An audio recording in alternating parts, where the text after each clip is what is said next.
আসাটাই আমার কাছে বড় প্রাপ্তি।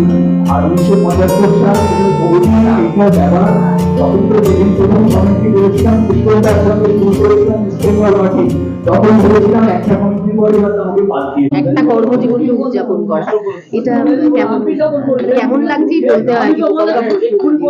এখন তো বুঝতেই পারছো যারা সঙ্গে ছিল তারা প্রত্যেকে, আমি তো নিজে অভিভূত। কারণ সত্যি কথা বলতে কি 50 বছর বাংলা ধারাভাষ্য কেন সারা পৃথিবীতেই আদৌ হয়েছে কিনা। তারপর আমি তো শুধু ফুটবল ক্রিকেট করি, 25টা ডিসিপ্লিনে কমেন্ট্রি করেছি। Olympic games, sub games, Commonwealth game, বিশ্বকাপ ক্রিকেট, বিশ্বকাপ ফুটবল, কোনো জায়গায় IPL ISL থেকে আরম্ভ করে কলকাতার ঘরোয়া লিগ।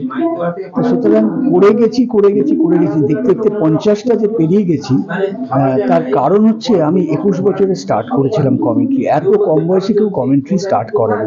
সেই সময় assistant station director all India radio ছিল, তিনি আমায় বলেছিলেন, এখনো মনে পড়ে, দুগ্ধপোষ্য শিশু, সেই কারণে তোমাকে কমেন্ট্রিতে অডিশনে নেওয়া হবে না। 1 বছরের জন্য আমি পিছিয়ে গিয়েছিলাম, পরের বছর গিয়ে দিয়েছিলাম। ইংরাজিতে প্রথম বছর করেছি, তারপর থেকে বাংলাই করেছি, 50 বছর বাংলাতেই হয়েছে। সুতরাং নিঃসন্দেহে এটা একটা তৃপ্তিদায়ক, এইটুকু বলতে পারি।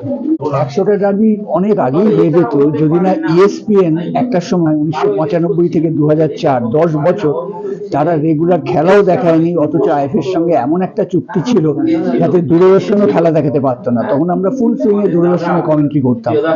সুতরাং 100 তো কবেই হয়ে যাওয়ার কথা ছিল, কিন্তু এখন 98 গেরোয় দাঁড়িয়ে আছি। আর দুটো হবে কিনা জানি না, হলেও ভালো, না হলেও ভালো। মানে একজন কমেন্ট্রেটরকে নিয়ে পার্টিকুলার কেন ভাবলেন? না, কমেন্টেটরকে নিয়ে সারা বিশ্বে আমি জানি না 50 বছর ধরে কেউ কমেন্ট্রি করেছে কিনা। অবিচ্ছিন্ন ধারাবাহিকতা রেখে এবং খুব ভালো, ওনার কমেন্ট্রির যে মাত্রা অনেক উচ্চ, ওনার যে মাত্রা রয়েছে, উনি খুব সুন্দর কমেন্ট্রি করেন। এবং কমেন্ট্রি যারা করে তারাও কিন্তু খেলার একটা অংশ, তারা কিন্তু খেলারই তো কমেন্ট্রি করছে। তো আমি যখন স্পোর্টসম্যানদের নিয়ে করছি, হ্যাঁ, সমস্ত স্পোর্টসম্যান এবং স্পোর্টস কেন্দ্রিক যা কিছু সমস্ত কিছু নিয়ে করছি যখন, তো তখন কিন্তু যেমন খেলা নিয়ে করছি, খেলোয়াড়দের নিয়ে করছি, তেমনি কমেন্ট্রিটাও কিন্তু এই স্পোর্টসের মধ্যে। তো কমেন্ট্রি না করলে আমাদের নামগুলো জানতো কি করে? আমরা যখন খেলেছি তখনও এই অজয় বসু, এই আমাদের প্রদীপ রায়, পুষ্পেন সরকার, এই জয়ন্ত চক্রবর্তী, এরা কমেন্ট্রি করেছে। এরা এই জন্যই ভালোবাসে।